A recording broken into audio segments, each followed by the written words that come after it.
এই যে ফুরুলি খুব গরম, আমি ধরতে পারছি না, কিন্তু এদিকে লোভও সামলাতে পারছি না। ও মা, একটাই নি।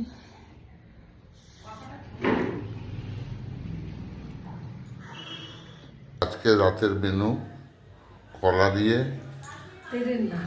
সুজি, ময়দা, আতপ চাল, গুঁড়ো দিয়ে ফুলুরি তৈরি হবে, মিষ্টি ফুলুরি। কলা দিয়ে কলা ছাড়ানো হচ্ছে, সিঙ্গাপুরি কলা, দেশি কলা। কলাটা ফাটিয়ে নিচ্ছে একটু। কলাটা ফাটানো হচ্ছে। চিনি সন্ধ্যেবেলা থেকে আমাদের খুব মিষ্টি খেতে ইচ্ছা করছিল, তাই মা তুমি কি বানিয়েছো? কলার ফুলুরি করবো। বাড়িতে এক্সট্রা কলা ছিল, কেউ খাচ্ছে না, তাই কলার ফুরুলি বানিয়েছো না বানাবে? বানাবো। এই যে আমি অফিস করে আসলাম, ভাবলাম বানানো হয়ে গেছে, এখন সবাই মেখে রেখে দিয়েছে সব। ভাজা শুরু হচ্ছে। হ্যাঁ, আবার দেখুন রুমে আছে। ও ঝিমে আছে, মানে বানাতে হবে।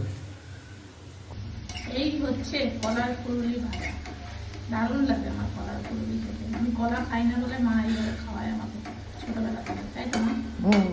আসলে তো ফুলুরি করে দিতে খাওয়াতে হবে, কলা তো খাওয়াতেই যাবে।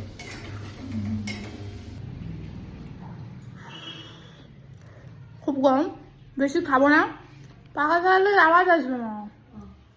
বেশি খাবো না, কারণ ওদেরকে লুচি আর চিংড়ি মাছ দিয়ে এঁচড়ের তরকারিও খেতে হবে রাতে, তো এখন বেশি খাচ্ছি না, অল্প একটু খাচ্ছি। কাল সকালে ব্রেকফাস্টে খাবো, কেন এগুলো বাসিও খুব ভালো লাগে। গরম গরম লুচি আর এঁচড় চিংড়ি, ও দারুণ লাগবে। আমার মা ভিডিও করলে বেসিন ছাড়বে, খুন্তি কটকট করবে। কেন কেন